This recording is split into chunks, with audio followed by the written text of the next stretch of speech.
have heard that COVID-19 is an accelerator.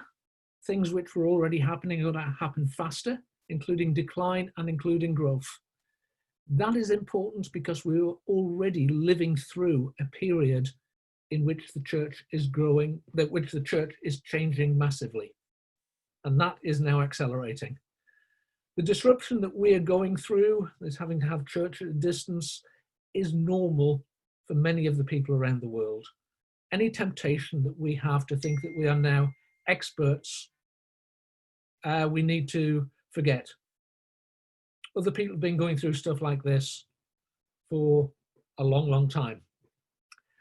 God's mission continues. Jesus has promised that he will build his church and the gates of hell will not prevail against it. And COVID isn't going to stop that. If the gates of hell can't stand against it, nor can a pandemic. Mission agencies are a strategy for the accomplishment of God's mission. Mission agencies, as we know them, are relatively modern. They've been around for about little over 200 years. The church has been around for 2,000 years.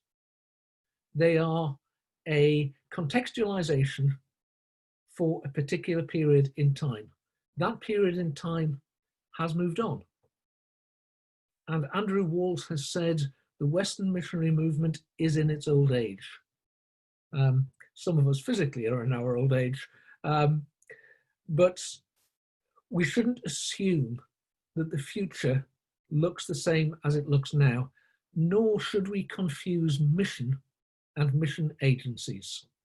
Mission agencies are no more than a strategy for reaching God's mission.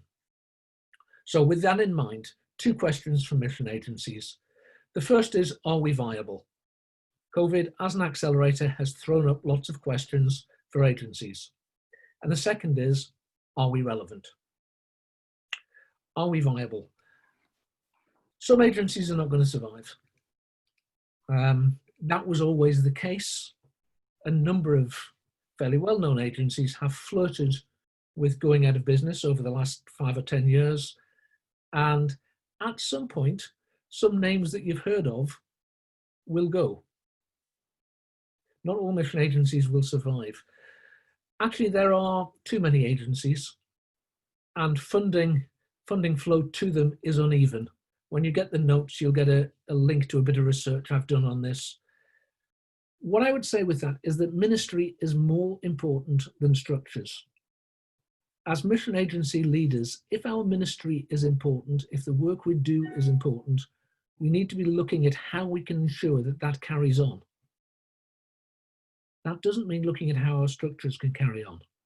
As John has said, we may need to look at mergers, we may need to look at closures, but how does the work continue? We need, if agencies are in difficulties, we need to look at soft landings. And all agencies need to ask the question about their future.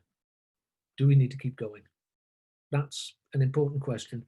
OMF did a big exercise on that 4 or 5 years ago, where they asked lots of partners. They determined that they should keep going, but they honestly asked the question, and all of us need to ask that. The question, are we relevant, is perhaps more important. We have a number of large mission agencies which can continue. They've got enough momentum, they've got enough finance, they can keep going. The question is, are they relevant to what God is doing in the world today? Hans Walter, in his talk on the first day, said the mission, talking about the impact of COVID, the missionaries have gone home, but the churches have remained. And that is a telling remark. It's actually surprising that someone from OMF would say that, given their experience in China, where the missionaries had to pull out, but the church thrived. Are we relevant? In order to be relevant, I think we need a number of things. We need a missiology which is based on the whole of the Bible, not just on some proof texts from the ends of the Gospels. And I say that in rather confrontational language, because I think we have tended towards a missiology which is proof texting. I was very challenged by what Rosalie said about what would it look like for our mission if we saw ourselves partaking in God's work to reconcile all things in heaven and earth. And she quoted Ephesians 1:10 to that. We need to be countercultural, rejecting the way that our culture, our secular culture, works. But I think we also need, as mission agencies, to think about rejecting the way that our modernist, going back to what John said, assumptions of mission, assumption of cause and action, mechanistic ways of doing things. I think we have to be countercultural and question some of that. We also need real partnerships at all levels of the organization. We are used to the idea that we need partnerships on the field, partnerships at home, at all levels.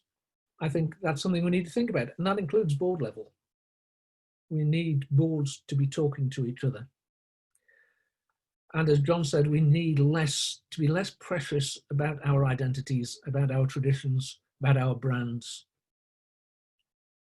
I think the Jesus' prayer in John 17 about unity is so important, and as mission agencies, we don't model it very well. So how do we get there? Chat questions asked a number of questions about implementation.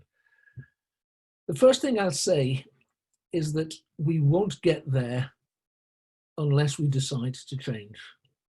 I have sat through numerous discussions of this sort about the need for change, and not a lot happens. We do actually, as agency leadership and agency boards, need to decide to take action, to do something. There is a problem in as much as the way that charity governance works, it pushes us to address the sustainability questions. You have to spend ages doing your SORP report, looking at your finances, looking at your risk register. Executive teams and boards don't get enough time to ask the big, are we relevant question. But you have to then make time to do that. Normally, in any model of charity work, it should be the board that drives the big future questions. I don't think that boards can do that in our context, because for the most part, our boards are volunteers. They don't have the time to be up to speed with all that is happening. We expect too much of them. I think executive teams have actually got to step up and start educating their boards and helping their boards to see the need for change. That is putting things backwards as to most models of governance. But without it, nothing will happen. We need to listen to other voices. And again, that has to happen at executive level, and it has to happen at board level. It is not enough to assume that because you've had a field report from a missionary, that you've heard from what's happening on the field. We need to be listening to our partners, and perhaps more crucially, we need to be listening to people who are not partners, people in other parts of the world who don't want to work with us. Why don't they? That is important information for us. We need to be listening, and that means taking time. It means changing the recruitment for our boards and our executive teams. Someone asked in the questions from one of the earlier sessions if GC could help agencies find board members who are from the majority world. I think that is something that GC could think about doing. I think the Centre for Missionaries from the Majority World may be able to help with that. But I think there is a desperate need for agencies to find board members who, if not formally representing, informally represent the people they work with. That isn't always easy. I know of one agency who appointed a pastor from a black majority church in London as a board member, and after one term, that person left. And the reaction of the board was, well, they didn't fit in. Hang about. If you're organization is all about cross-cultural ministry and cross-cultural partnership, your board should be modeling that. Your board should model the sort of approach to mission that you want. It means we need to change the way I run our leadership, our exec meetings, and our board meetings. We tend to be target focused. We have agendas that are driven by the business, by the need to survive, by the need to get reports done. We need to build in significant time for listening, for prayer, and for reflection. As John said, the CEO needs to drive that. That needs to be a central part of the CEO's job. But it also needs to happen at all levels down through the organization. And it will only happen if we decide to make it happen. Wishful thinking, if only, won't get us there. And then the last thing I'd say is that we need to change what we define as success.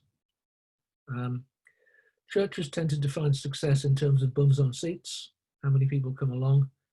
Actually, a church's success is in terms of discipleship. Perhaps how many cigarette butts are in the car park because of folks coming in who wouldn't normally fit into the church demographic. But you need to define success in terms of what you want to achieve. Recruitment probably isn't the best measure now, but the measure of success will be different for each organization. But it should change.